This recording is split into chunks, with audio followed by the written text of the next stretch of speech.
In this lesson, we're going to take a trip to the zoo and talk about guerrilla marketing. Well, no, not the zoo, not that kind of gorilla, a different kind of gorilla. We're going to be talking about some really creative ways that you can market your business with almost no advertising budget. So get ready, this is going to be a really fun lesson, and it's coming right up.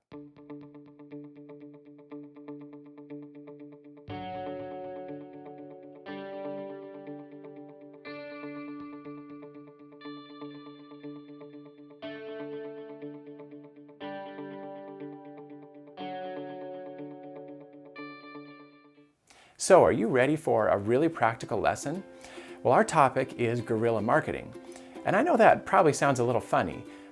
You're probably envisioning some sort of big, gray, hairy animal. But that's not what this is. The term guerrilla marketing actually comes from the term guerrilla warfare, and you've probably heard of that before.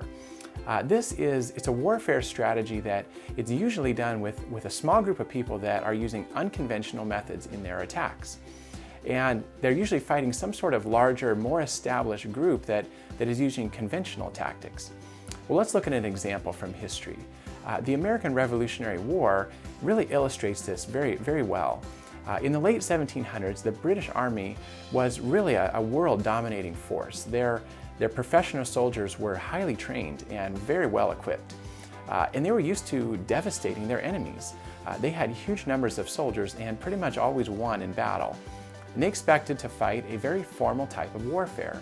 The British soldiers would march in formations of men who would be lined up in open fields for battle, and they expected their enemies to face them in the same sort of way. Well, the colonial army, they weren't interested in fighting that way. They had a far inferior fighting force, and in a traditional open field battle, they would have really had no chance of victory. But the British forces were a large organization, and they operated with standard traditional tactics, and the colonial soldiers took advantage of this. They used guerrilla fighting tactics in a very powerful way.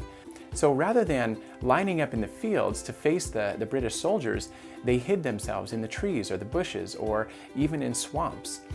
And they would often ambush their enemies and then run back into hiding before they could return fire. Well, the British Army viewed this as really just being beneath them. These guerrilla marketing tactics were something that they only thought were suitable for untrained, unprofessional soldiers.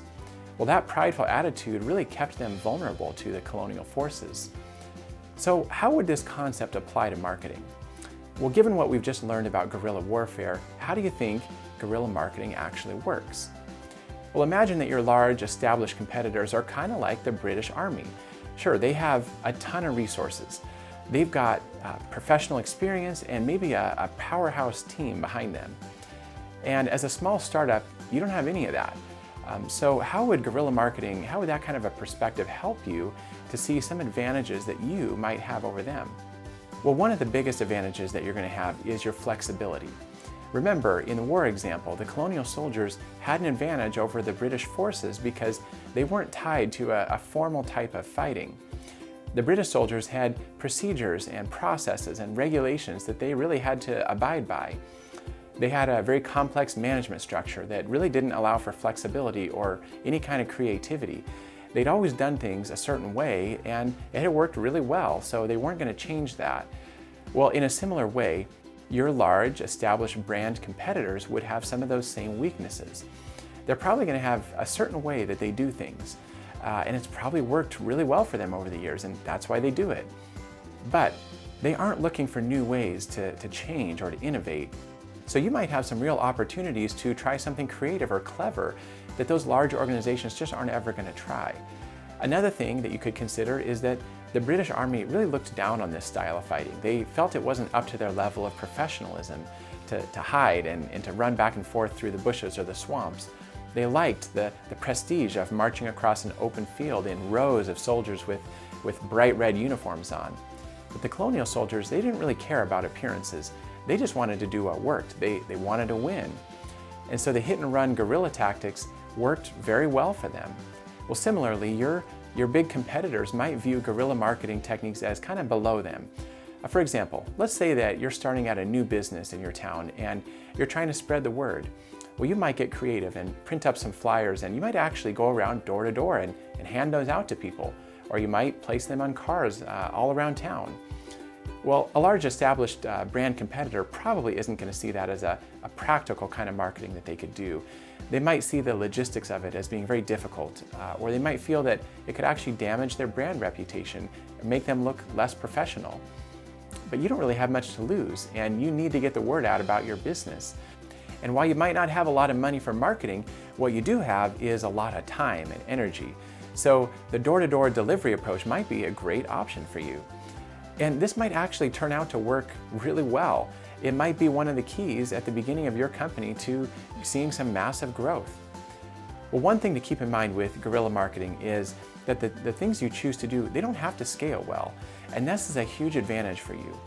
By doing things that are time intensive or that won't scale well, you might actually be able to attract customers in a unique way that your competitors just can't do. And usually you can do this very cheaply. So let's look at an overview of guerrilla marketing, and then in our next lesson, we'll look at some really fun examples. I think you'll like it a lot. In general, the goal of guerrilla marketing is simply to get people's attention and focus that on your business.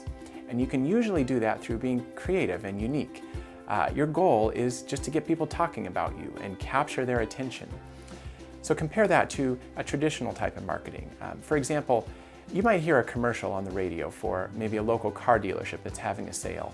Or you might see a banner ad on a website for a clothing store that just opened.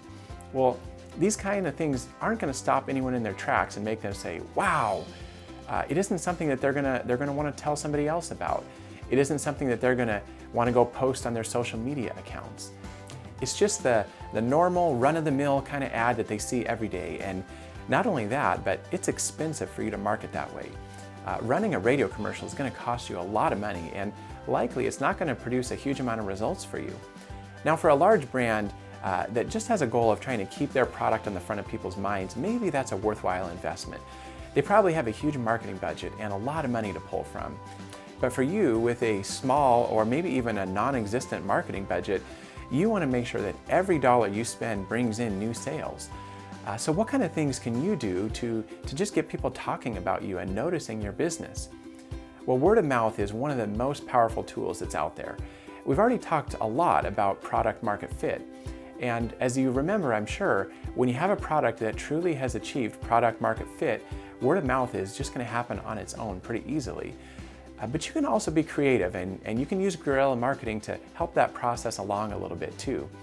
By being clever and making things either fun or memorable or unique or maybe even controversial, you can capture people's attention and get them talking. Let's quickly look at a few examples of guerrilla marketing. Then in our next lesson, we're going to look at a whole bunch more. So in 2018, a film called Red Sparrow dressed up 20 women to look exactly like their main character of their film. And then they had them walk around the streets of Toronto, and they handed out business cards and flyers. That definitely got a lot of attention for them on the opening day of their film. And it really didn't cost them hardly any money. Well, here's another example. A fitness gym decided to start placing purple bikes around their town at all sorts of random places. They did this enough that people started wondering what was going on. And after a number of days, a lot of people were talking. They were really curious who was behind this strange phenomenon of these purple bikes appearing everywhere. Once the idea had really caught enough people's attention, the company owned up to the stunt. And again, this idea was very cheap, and it produced the intended result. Lots of buzz, lots of discussion about their brand. Well, if you like those ideas, you are going to love our next lesson.